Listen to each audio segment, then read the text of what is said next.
Bom dia, boa tarde, boa noite, eu sou o Daniel Miorim e esse é o Escola Austríaca e Filosofia. Salve, salve, galera, tudo bem?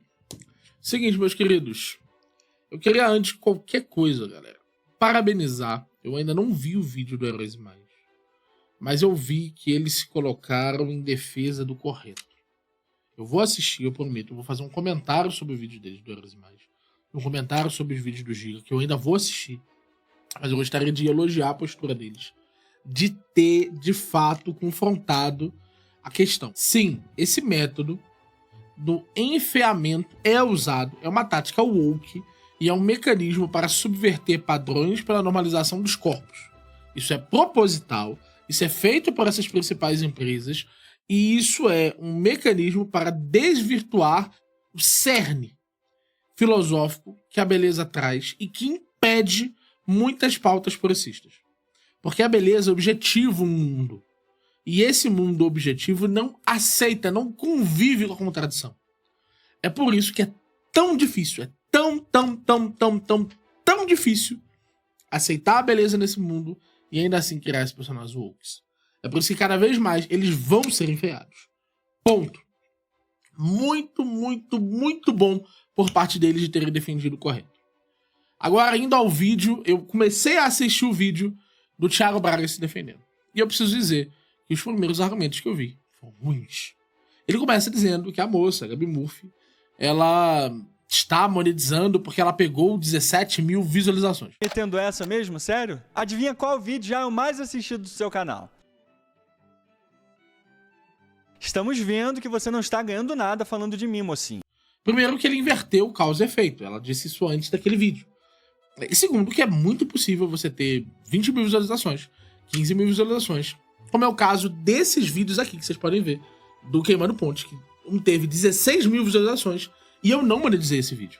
Por quê? Porque eu ainda estava fazendo o necessário para monetizar o vídeo. E mesmo alguns vídeos que pegam muitas visualizações não monetizam. Então se a moça está dizendo que ela não ganhou nada, a gente, a princípio, tem que acreditar que é o caso. O motivo pelo qual a moça, inclusive, pergunta se você está ganhando algo ou não é porque, sob muitas formas, é suspeito que você se importe tanto com essa discussão a ponto de respondê-la. É suspeito que você se importe tanto com essa discussão a ponto de trazer um vídeo no seu canal sobre essa questão. Porque me parece que esse é o frame que uma empresa de jogos pediria para você se você estivesse fazendo uma publi para defender um vídeo desse tipo. E pode ser o caso que você não esteja, ninguém está dizendo que está. Porque para dizer que está, a pessoa deveria saber se está. Isso não pode ser dito. Quem deve dizer isso, quem pode dizer isso é a empresa. A empresa pode vir a público e dizer que não fez. Você pode vir a público e dizer que não fez. É só isso que dá pra fazer. Além disso, é só especulação.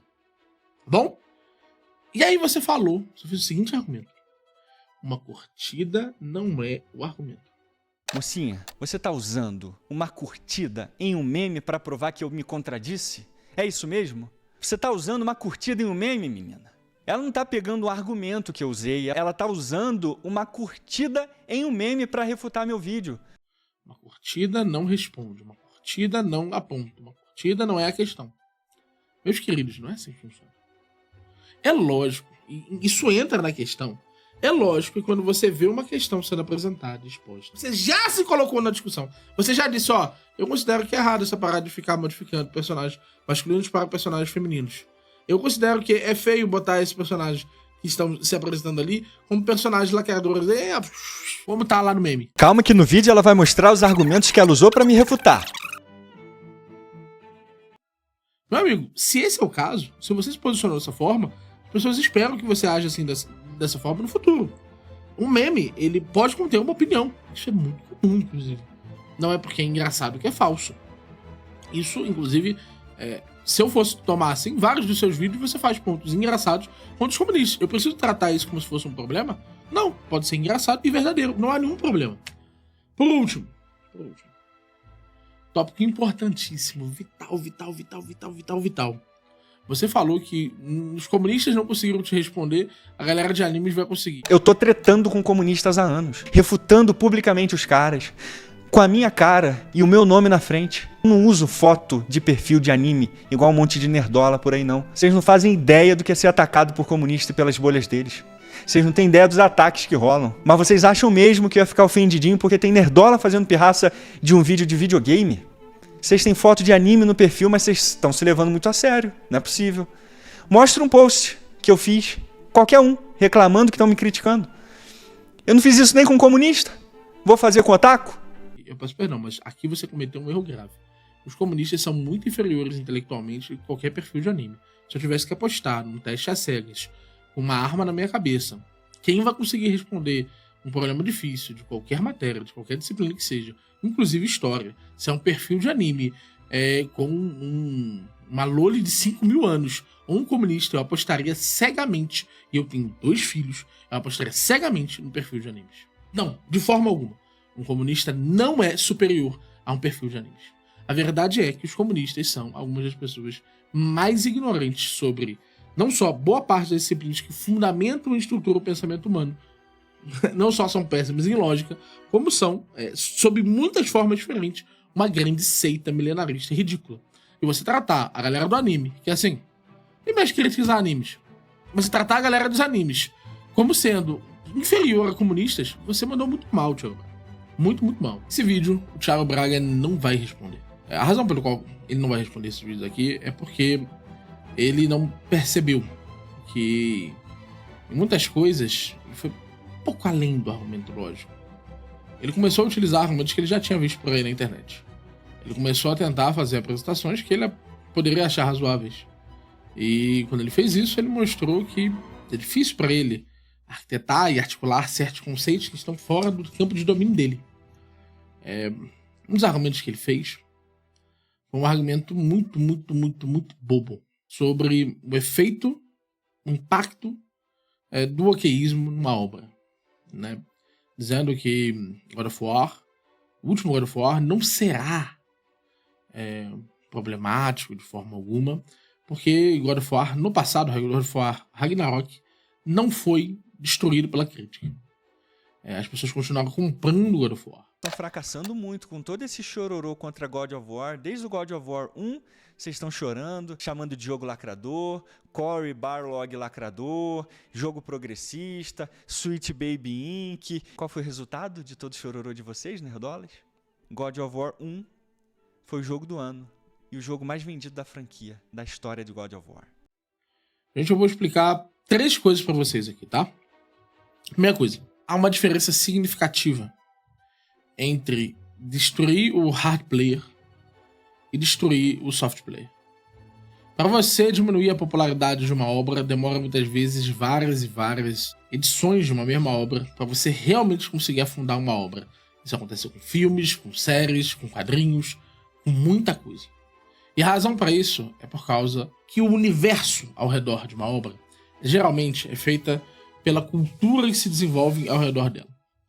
O que é essa cultura? Está relacionada com pessoas que vão defender a obra, está relacionada com pessoas que vão criar os parâmetros culturais da obra em fanart, vão construir, por exemplo, trilhas sonoras, vão construir histórias baseadas nela.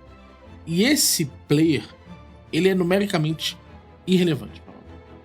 Se a gente fosse avaliar o número de jogadores que produzem essa subcultura dentro da obra, você dificilmente diria que eles representam 1% da obra, 2% da obra. Mas eles fazem a maior parte do barulho. A maior parte daqueles materiais que são mais dedicados de uma obra. E o woke, ele começa atacando esse player.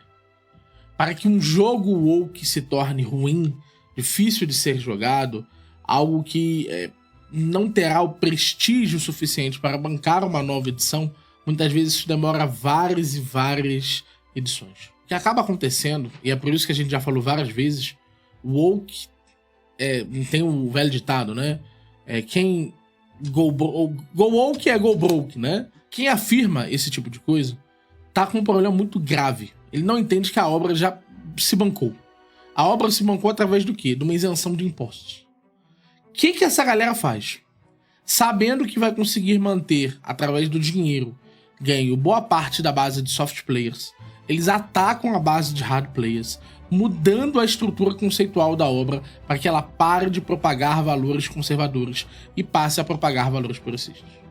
a intenção é muito simples. É realmente incomodar o 1, 2% da obra.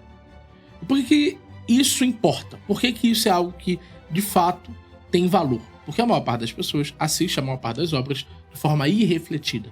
As pessoas não se questionam sobre o que há de bom ali. As pessoas apenas consomem. E isso significa, é lógico, que todos nós somos hard players de alguma coisa ou de algumas coisas. E nós somos soft players da maior parte das coisas. Atacar a base de hard players de todas as obras fará com que, eventualmente, todo jogador se sinta incomodado em alguma obra. Tem alguma obra que o Woke fez isso. E ele foi tornando e naturalizando determinadas práticas sociais. Primeira coisa. Segunda coisa. Segundo argumento que ele não poderá responder.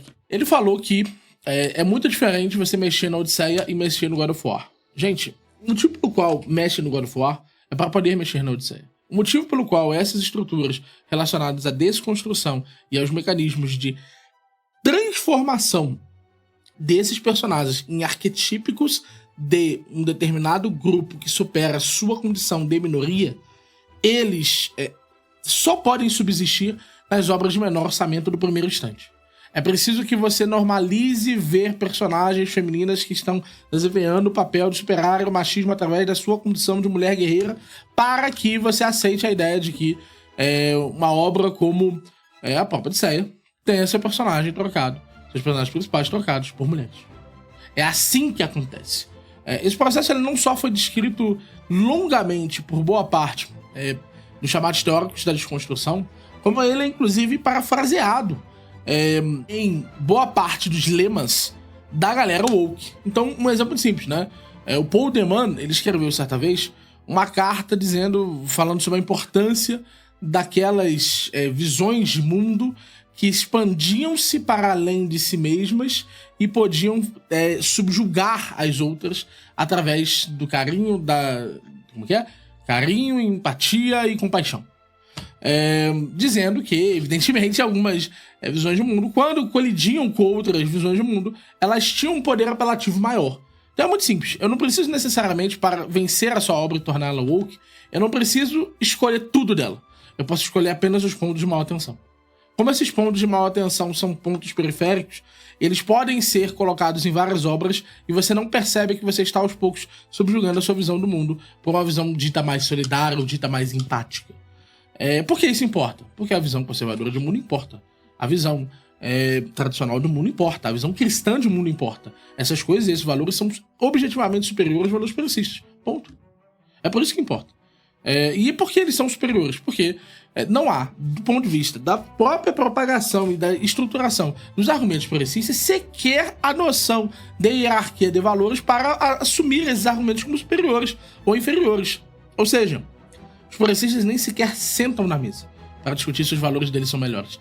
Faz parte da própria visão progressista do mundo não sentar na mesa para discutir isso.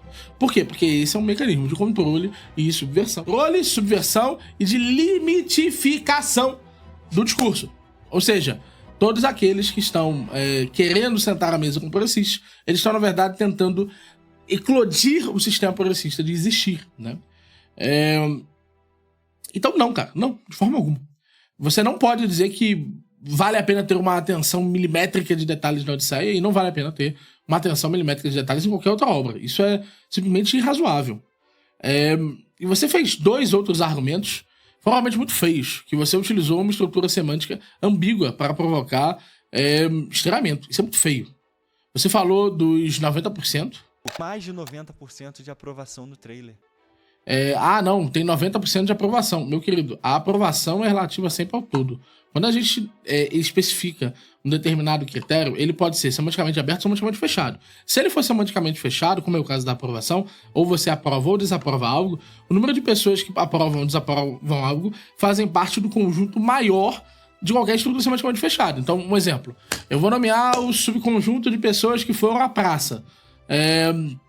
Se eu falo das pessoas que foram à praça, 2 cometeram assassinato, eu não posso dizer que eu estava me referindo às pessoas que foram à praça e cometeram um ato violento. Eu não posso subdividir o conjunto maior em torno disso. Não faz sentido, isso não é honesto intelectualmente. Isso é uma forma imprópria de definir um conceito. Isso é um erro, você cometeu um erro. Se você falou desse jeito e você se corrigiu, você cometeu um erro. E é só isso.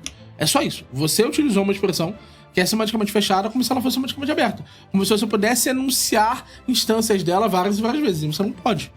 Você já utilizou uma frase universal para se referir a isso. Você queria dizer isso, você poderia dizer: a relação entre pessoas que odiaram muito e gostaram muito da obra está numa proporção de 90% das pessoas que odiaram. Ter um universo amostral de pessoas que participaram disso, o número em questão que eles aprovam é 90% do número que aprova. O que não significaria sequer dizer que essas pessoas, que entre o universo de curtidas e descurtidas, dislikes, as pessoas gostaram 90%. Não existe isso. E, de novo, não é assim que funciona. Só não é assim que funciona. Tenha em mente que boa parte dos processos, né, que correspondem à interação humana, eles são processos complexos. Mas alguns deles, pela forma como a linguagem funciona, eles são processos que carregam pouca ou nenhuma ambiguidade. Então, quando você diz assim, ó, você, fulaninho, beltraninho, ciclaninho, tá agindo assim, agora preste atenção e traz o seu cérebro pra cá, ó. Liga o seu cérebro. Vamos usar o cérebro. Você tá dizendo o quê? Que antes você não tava usando o cérebro. Né? Não há uma ambiguidade nisso de dizer, não, você não estava usando o cérebro, mas você é inteligente. Porque não existem pessoas que são inteligentes e não usam o cérebro, né? Nesse sentido, se eu estou utilizando a expressão dizendo, o Thiago Braga agora não está usando o cérebro, então você é o quê? Você é uma pessoa burra. Porque só pessoas burras não usam o cérebro. Não há ambiguidade aí. As coisas podem ser complexas, elas podem ter muitas coisas envolvidas, elas podem ter relações sintáticas complexas de serem definidas, elas podem ter estruturas semânticas ambíguas, elas podem ter muitas coisas. Mas muitas vezes elas não têm. E é o caso. Agora é o caso. Você só errou. Você só se comunicou de uma forma destemperada, como você se comunicou com os nerdolas, né? Você disse que os nerdolas estavam chorando no vídeo anterior. Aliás, no vídeo anterior, não. Sobre os materiais de God of War Ragnarok. E dizer isso é feio, né? Você, na verdade, tá desmerecendo o que eles estavam falando, os argumentos deles, em função de afirmar que é um show, né?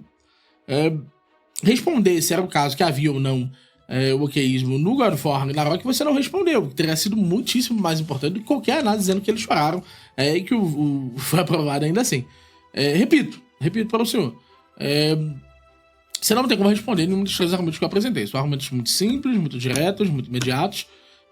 Tudo que eu apresentei aqui é verificável, é algo contornável, mas como você tem uma ignorância significativa no assunto okeísmo, você continua insistindo a fazer vídeos sobre o okeísmo, mesmo você sabendo que é o caso, que já deu dessa treta, que você deveria sair, que você deveria focar em história, que você é melhor, significativamente melhor, como você não vai parar de fazer, eu vou continuar fazendo os meus vídeos aqui, né? Eu vou continuar respondendo você, eu vou continuar apresentando. Mas, sinceramente, cara, você fez argumentos desesperados. Você fez argumentos genuinamente desesperados. De uma pessoa que não sabe o que tá falando. E de uma pessoa que precisa estudar, cara. Eu vou repetir o que eu falei no primeiro vídeo. Leve o okeísmo a sério. O okeísmo é uma coisa que se estuda. E se você estudasse, inclusive, seria muito frutífero para todo o cenário do okeísmo no Brasil. Do anti-okeísmo, para ser mais específico. Eu recomendo para você o grande livro do nosso amigo Jonas Bressan, o Anti-Woke. É um livro com uma apresentação incrível sobre o que é o okeísmo. O okeísmo, a politização da vida privada, todas as estruturas relacionadas ao ESG, como essas estruturas se relacionam com os games.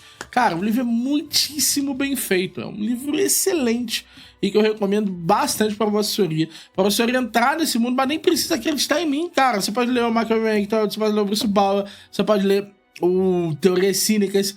Cara, você pode ler...